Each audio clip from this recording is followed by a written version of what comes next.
Hello दोस्तों, धर्म मार्ग लेकर के आई हूँ। जी हाँ, धर्म मार्ग जो हमारे लिए, मानव समाज के लिए, मनुष्य के लिए बहुत ही उपयोगी होती। मैं तो कहती हूँ कि इसको तो अपने मैंडेटरी होना ही चाहिए। और धर्म मार्ग पर एक बार चल दिए तो फिर हम कोई भी विपरीत दिशा आने पर या कोई कष्ट होने पर हम उसमें विचलित नहीं होते। क्यों? क्योंकि धर्म मार्ग एक ऐसी शक्ति है, एक ऐसी सकारात्मक ऊर्जा है जो कि निरंतर हमको अच्छे रास्ते पर ही लेके जाती है, चाहे कितनी भी आपत्ति विपत्ति होती है। तो क्यों ना हम धर्म मार्ग पे चलें। सदियों से यही बताया चला आ रहा है कि धर्म को अपनाना जरूरी है। धर्म को अपनाएंगे तो हर कार्य हमारे सरल सरस सुगम हो जाएंगे। तो आज मैंने एक ऐसे ही निकाला हुआ है, इसको लिखा है डॉक्टर सुजाता वर्मा। मैं बताती हूँ, ये मेरे कॉलेज में मेरी कलीग रही हैं, आज नहीं हमारे बीच में, लेकिन मैं उनकी अभी भी श्रद्धा करती हूँ, उनकी याद करती हूँ। क्यों? क्योंकि आज उनका भी जन्मदिन है। तो उनको बहुत बहुत दिल से श्रद्धांजलि और याद कर रही हूँ। आज भी वो हमारे दिलों पे राज कर रही हैं। चलिए, इन्होंने लिखा है दया भाव क्या है। अंतः मन की कोमलतम संवेदनाओं का दूसरा नाम है दया।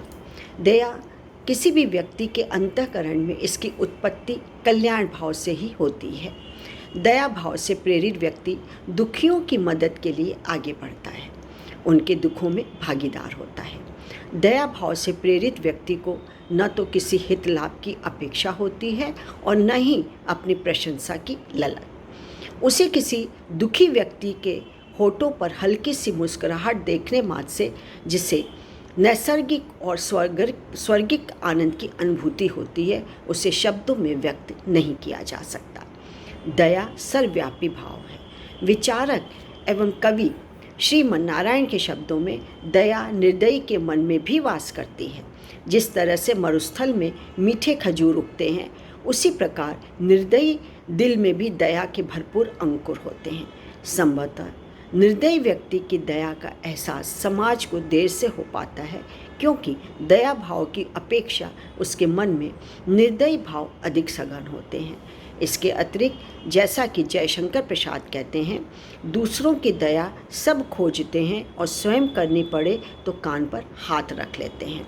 संभवतः निर्दयी व्यक्ति अपने निर्दयी होने के पीछे अपने ऊपर हुए अत्याचारों का बखान करके दूसरों की दया का पात्र बनना चाहता है, लेकिन जब उससे दया की अपेक्षा की जाती है तो वह या तो मुंह मोड़ लेता है या अपने कानों पर हाथ धर लेता है, रख लेता है। हाँ, यदि उसे दया भाव के पीछे आत्म प्रशंसा की झलक मिलती है, उसका स्वार्थ पूरा होता दिखाई देता है, तो क्षण भर के लिए दया के मार्ग को चुन लेता है।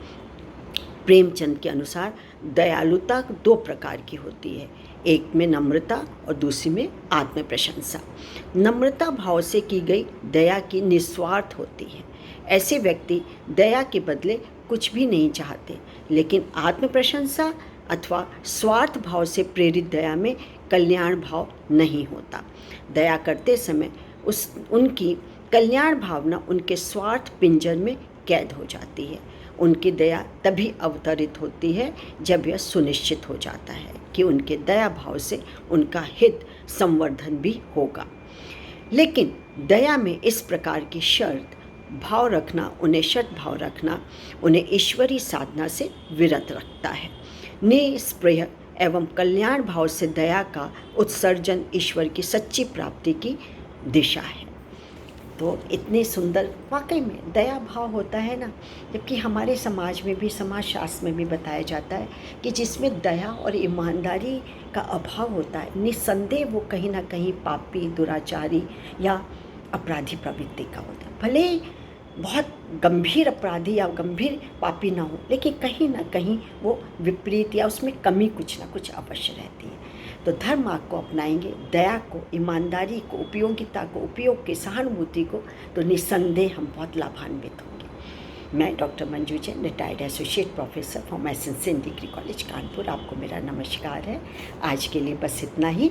फिर एक धर्म मार्ग जो कि आध्यात्मिक और धार्मिक विचारों से ओतप्रोत होता है, ऐसे प्रसंगों को आपके साथ उपस्थित होंगे। आज्ञा दीजिए। नमस्कार। Thank you.